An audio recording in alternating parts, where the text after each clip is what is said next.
Commodores, welcome to episode 2, season 5 of WLHS11. In this episode, we spoke with Robyn Tannehill about the 7 non-split roundabout. We also asked a few students to answer 5 things in 10 seconds. And to round everything off, we got the inside scoop on small business owning teams here at LHS. Be ready to hear what upcoming sports we have happening here at Lafayette.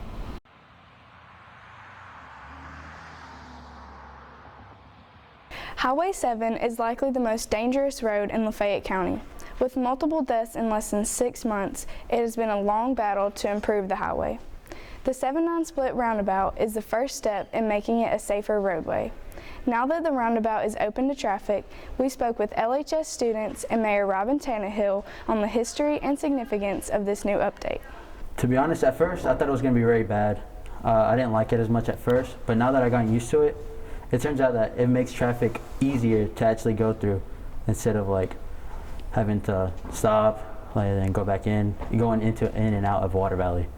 With around 28,000 people who call Oxford home and many more coming and going each day, roads and infrastructure are an important issue within our county. Oxford and Lafayette County are always trying to improve our infrastructure. Highway 7 is how a lot of that workforce gets into Oxford. It's how a lot of our visitors come into Oxford and students come into Ole Miss. So infrastructure is, of course, one of our greatest concerns. Supervisors and officials from each county that Highway 7 touches, which are Lafayette, Benton, Grenada, Humphreys, Lafleur, Marshall, and Yallabusha, have put together a coalition for the highway's improvement. I believe that the way we get people's attention in Jackson and in DC to give us funding is by being the loudest voice in the room. So of course more than one voice certainly gives them the opportunity to support projects easier.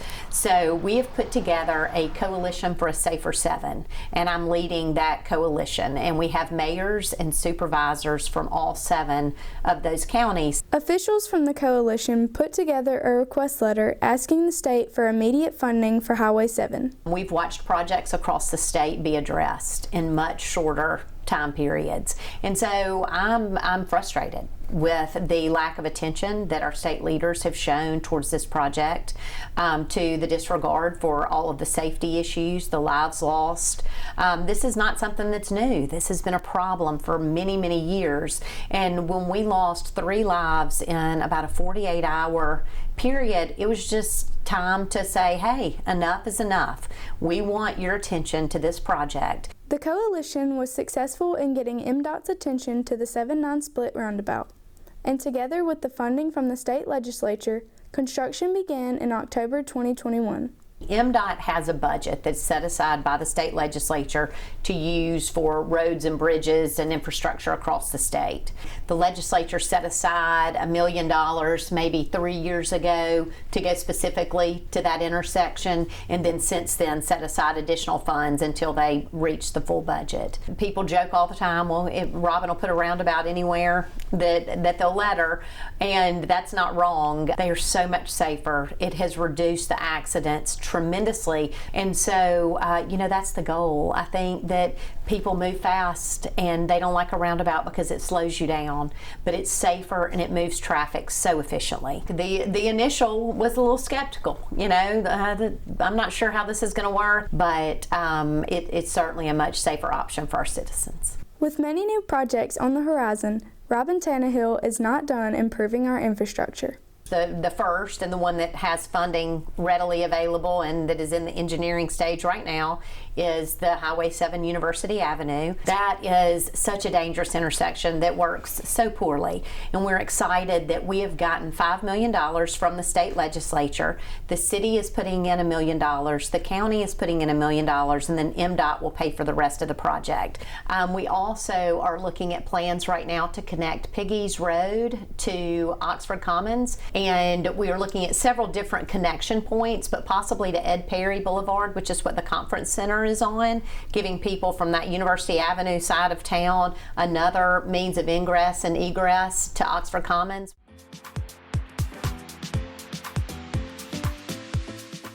I'm here with Kylan Vaughn. Kylan, you have 10 seconds to name 5 presidents. Go. Joe Biden, George Washington,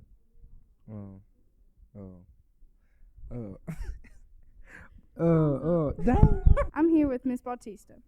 You have 10 seconds to name 5 NFL teams. Go. 49ers, Cowboys, Giants, Steelers, Packers. Good. You have 3 seconds left. Good job. Trey Johnson. Trey, you have 10 seconds to name 5 ice cream flavors. Go.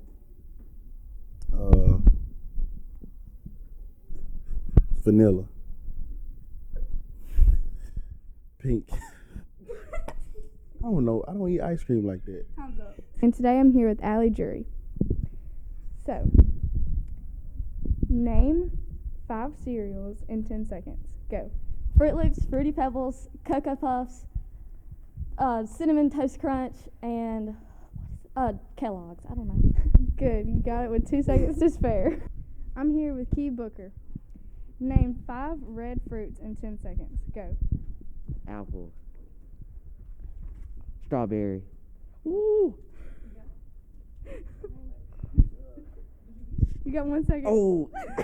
My name's Alexandria and I'm in 10th grade. This week, I talked to Caleb and Alexandria about their small businesses and how their small businesses taught them life skills. It's a jewelry business and it's called Southern Sparkle. It's called Smile Y'all Photo Booth. Going into 9th grade.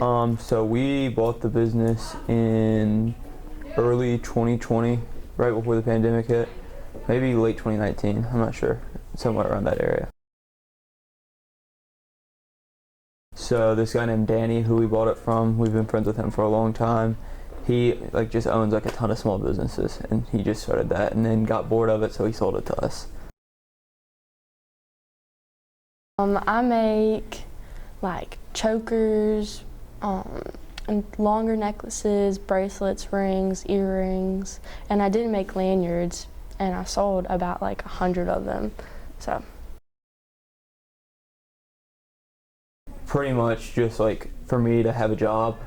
My dad just wanted me to be able to make some extra money, spending money pretty much, and then also once we grow it a little bit, I'll be able to hire some of my friends, and then that'll get me through college. I just love jewelry and I just wanted to get more into it and start making it.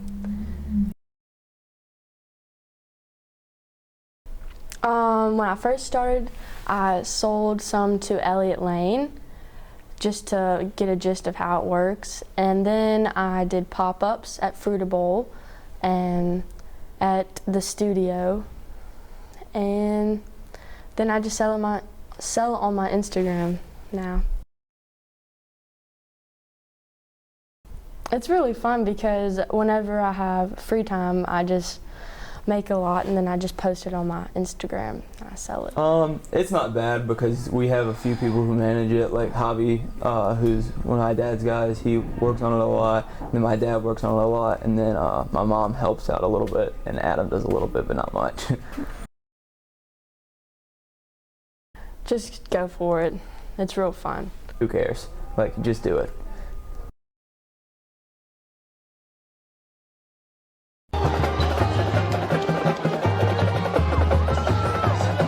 My name is Jamarco Lipsy, and I'm here to give you your sports updates.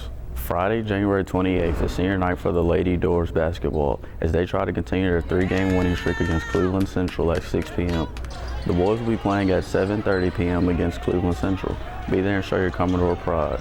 Saturday 29th, the number 1 ranked LHS girls soccer team is in playoff play against number 10 New Hope at 1 p.m. The game will be in Boonville. Stand in and show support to the girls soccer team as they try to advance in the playoffs. The tennis season kicks off February 14th against Heritage Academy in Oxford at 9:30. Show the team support. The softball season gets underway February 22nd against Water Valley, home at 6 p.m. The baseball season is set to start February 15th at South Panola. Powerlifting started last week with the Oxford Invitationals. The girls finished as runner-ups. The boys also finished as runner-ups with Trey Johnson squatting 610 pounds. If you see anybody on either team, be sure to congratulate them in the halls.